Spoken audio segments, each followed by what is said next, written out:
your spirit is the powerhouse of your body.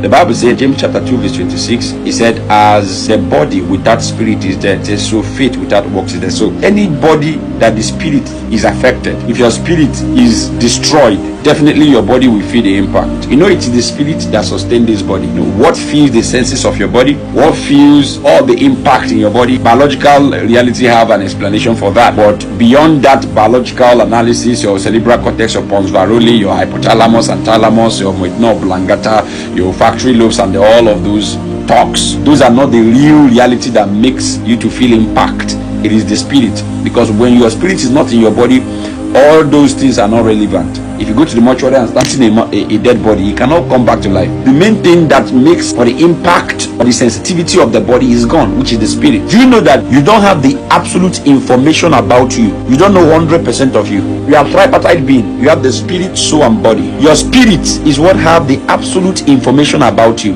Your soul, which is the real you, does not have an absolute information about you.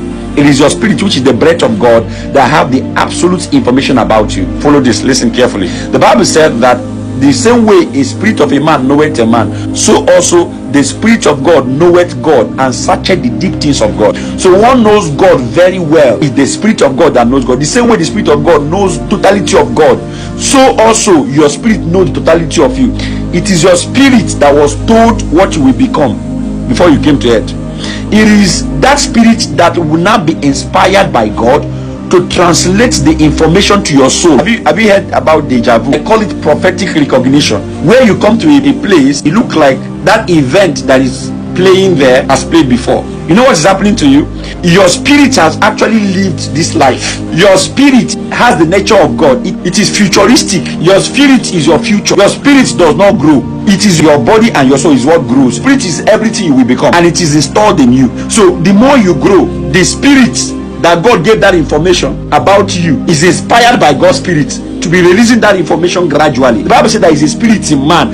The inspiration of the Lord giveth that spirit understanding. So the more you grow, that thing God told you, that your future, it will be transforming the information to your soul. So you will come to a place, you will see some things happen. It will look like it has happened before. Adam was told what he will be. Remember in Genesis chapter 1 verse 26, and the Bible said the Lord blessed him and said, be fruitful and multiply. Adam as a spirit was told what he will become. Adam as a spirit had already an absolute information of what he will do.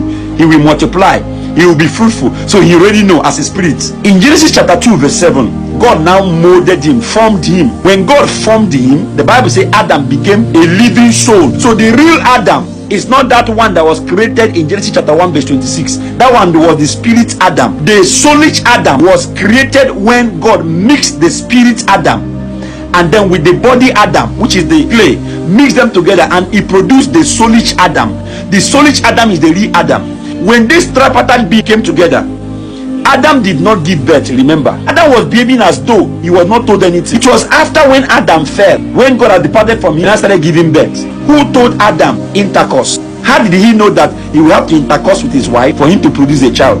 Because it's an absolute information that the spirit has had over time. Remember, before he fell, he didn't have intercourse with the wife. He didn't know anything about intercourse. But as time goes on, his spirit was transforming the information to his soul. I'll give you an instance again. John the Baptist was a man sent from heaven. The spirit John was sent from heaven in John chapter 1 verse 5. But when he came to earth, he couldn't remember again because he now became a soul. So the soul didn't understand what he was here to do. That was why when they came to ask John, are you a prophet? He denied. Because the spirit had not at that time transferred the information to his soul. If it was the spirit, they confronted in the spirit.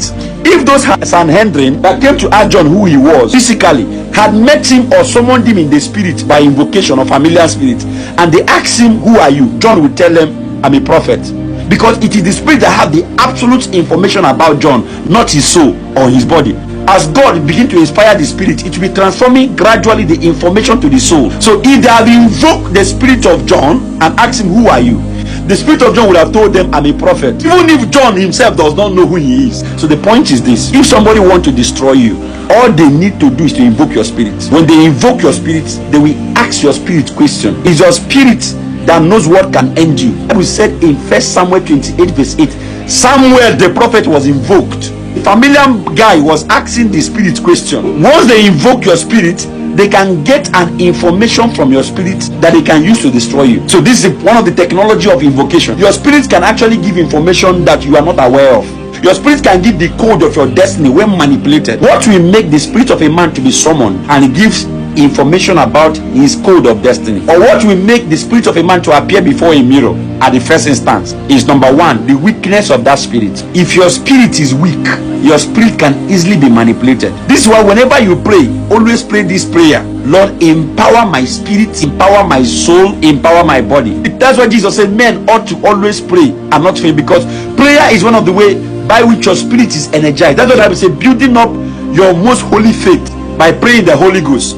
One of the way to empower your spirit is by prayer and also praying in the spirit.